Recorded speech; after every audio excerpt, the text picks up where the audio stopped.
नमस्कार।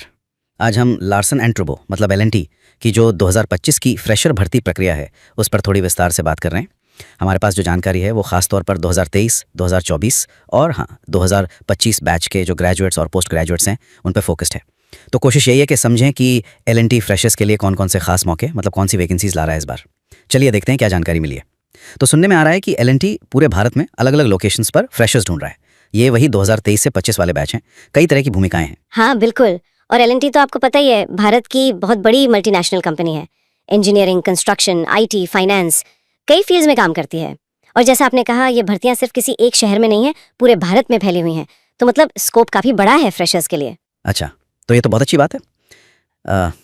स्रोतों में कुछ खास भूमिकाओं का जिक्र है, मतलब किस तरह की वैकेंसीज हैं असल में, कुछ अंदाजा मिले? हाँ बिल्कुल, कई रोल्स के बारे में पता चला है। जैसे सबसे कॉमन जो होता है इंजीनियरिंग में, वो है ग्रेजुएट इंजीनियर ट्रेनी, GET जिसे कहते हैं। इसके लिए कोई भी ग्रेजुएट फ्रेशर अप्लाई कर सकता है। और लोकेशंस भी कई हैं, बैंगलोर, चेन्नई, मैसूर, हैदराबाद, पुणे, मुंबई, वडोदरा, दिल्ली, मतलब बड़े शहर कवर हो रहे हैं। जानकारी के हिसाब से इसकी लास्ट डेट शायद 3 अगस्त 2025 बताई गई है। कोई भी ग्रेजुएट। अच्छा, और टेक साइड में कुछ खास? आजकल तो टेक की बहुत डिमांड है। हाँ, टेक पर भी फोकस है। एक रोल है ग्रेजुएट इंजीनियर ट्रेनी टेक्निकल। इसके लिए बीटेक या एमटेक फ्रेशर्स चाहिए। और ये पैन इंडिया है। यहाँ पर स्किल्स पर जोर दिया गया है, जैसे पाइथन, आर प्रोग्रामिंग आनी चाहिए, मशीन लर्निंग की लाइब्रेरीज जैसे टेंसरफ्लो, पाइटोर्च, केरस, इनका ज्ञान हो, डेटा स्ट्रक्चर्स, एल्गोरिदम्स, ये सब। अच्छा, मतलब सिर्फ डिग्री नहीं, स्पेसिफिक टेक्निकल स्किल्स भी चाहिए। और जैसे कॉमर्स या मैनेजमेंट बैकग्राउंड वालों के लिए? उनके लिए भी है रोल्स। एक है ग्रेजुएट कमर्शियल ट्रेनी। इसमें बीकॉम, BBA, BBM या फिर BSc जिन्होंने मैथ्स, कंप्यूटर साइंस, स्टैट्स में किया हो, वो फ्रेशर्स अप्लाई कर सकते हैं। ये भी पैन इंडिया रोल है, यानी पोस्टिंग एल&टी की जरूरत के हिसाब से कहीं भी हो सकती है। एक एग्जीक्यूटिव अकाउंट्स का भी जिक्र था बैंगलोर के लिए। उसमें MBA या BCom मांगा था और 0 से 4 साल का अनुभव, पर उसकी लास्ट डेट शायद जुलाई में निकल गई। अच्छा, मतलब फ्रेशर ड्राइव में थोड़ा अनुभव वाला रोल भी था। ओके, और डेटा एनालिटिक्स साइड में कुछ? हाँ, बैंगलोर में ही बिजनेस एनालिस्ट का रोल है फ्रेशर्स के लिए।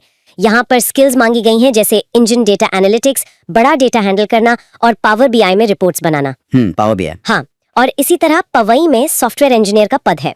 इसके लिए BE या BCS वाले जिन्हें 0 से 1 साल का अनुभव हो। इसमें डेटा साइंस, मशीन लर्निंग और मैटलैब जैसी स्किल्स चाहिए। तो डेटा और एनालिटिक्स पे काफी फोकस लग रहा है कई रोल्स में।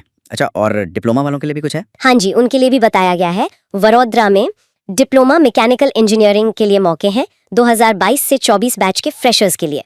और डोड्डा बल्लापुर में जूनियर इंजीनियर ट्रेनी का रोल है, डिप्लोमा फ्रेशर्स के लिए। एक मुंबई में पोस्ट ग्रेजुएट ट्रेनी का भी रोल है, जिसमें 0 से 1 साल का अनुभव चलेगा। यहाँ लिटिगेशन यानी कानूनी मुकदमों से जुड़े स्किल्स चाहिए। बाप रे, तो मतलब engineering, commerce, IT, analytics, law, काफी फैला हुआ है इनका रिक्रूटमेंट। बिल्कुल, और एक पैटर्न साफ दिख रहा है, एल&टी सिर्फ डिग्री पर नहीं रुक रहा। कई रोल्स में, चाहे वो टेक हो या एनालिटिक्स, वो स्पेसिफिक स्किल्स मांग रहे हैं। Data science, ML, programming languages, ये आज के इंडस्ट्री ट्रेंड्स को भी दिखाता है। सही कहा। अच्छा, आप थोड़ी बात करते हैं कि कौन अप्लाई कर सकता है, मतलब एलिजिबिलिटी और सिलेक्शन प्रोसेस क्या रहता है इनका, क्या पता चला है? हाँ, तो जनरल क्राइटेरिया जो पता चले हैं वो ये है कि कैंडिडेट 2023, 2024 या 2025 बैच का ग्रेजुएट या पोस्ट ग्रेजुएट हो। एकेडमिक्स में कम से कम 60% मार्क्स लगातार होने चाहिए। करियर में 1 साल से ज्यादा का गैप ना हो और कोई एक्टिव बैकलॉग ना हो, मतलब कंसिस्टेंट एकेडमिक रिकॉर्ड जरूरी है। ओके, 60% और नो गैप, नो बैकलॉग, ठीक है। और सिलेक्शन प्रोसेस में, जैसा कि आमतौर पर होता है, कई स्टेज होते हैं। सुनने में आया है कि पहले एक एप्टीट्यूड टेस्ट होता है, ज्यादातर ऑनलाइन, फिर ग्रुप डिस्कशन होता है, उसके बाद टेक्निकल इंटरव्यू और फिर आखिर में पर्सनल HR इंटरव्यू। तो ये पूरी प्रक्रिया सिर्फ नॉलेज नहीं देखती, बल्कि problem solving skills, technical depth, communication और टीम में फिट होने की एबिलिटी, सब कुछ परखती है। काफी डिटेल प्रोसेस है। तो इस सारी बातचीत का निचोड़ क्या निकालें? सुनने वालों के लिए मेन पॉइंट्स क्या हैं? पहली चीज तो यही कि एल&टी 2023 से 2025 बैच के फ्रेशर्स के लिए काफी सारे मौके लेकर आ रहा है, अलग अलग फील्ड्स में और अलग अलग लोकेशंस पर। तो रेंज काफी बड़ी है। हाँ, इंजीनियरिंग, कॉमर्स, IT, सब के लिए कुछ ना कुछ है। और दूसरी जरूरी बात, जैसा हमने डिस्कस किया, वो ये कि स्पेसिफिक स्किल्स बहुत मैटर कर रही हैं। डेटा एनालिटिक्स, मशीन लर्निंग, कुछ खास प्रोग्रामिंग भाषाएं, इनकी अहमियत साफ दिख रही है कई रोल्स में। तो फ्रेशर्स के लिए ये एक इशारा है कि इन स्किल्स पर काम करना फायदेमंद हो सकता है, खासकर एल&टी जैसी कंपनियों के लिए। बिल्कुल। आज की इस बातचीत से एक सवाल जरूर मन में आता है। ये जो अलग अलग रोल्स और लोकेशंस की लिस्ट हमने देखी, वो तो ठीक है, पर सोचने वाली बात ये है कि किसी एक खास रोल के लिए जो स्किल्स और रिक्वायरमेंट्स बताई गई हैं, वो किसी कैंडिडेट के अपने करियर गोल्स और इंटरेस्ट से कितना मैच करती हैं।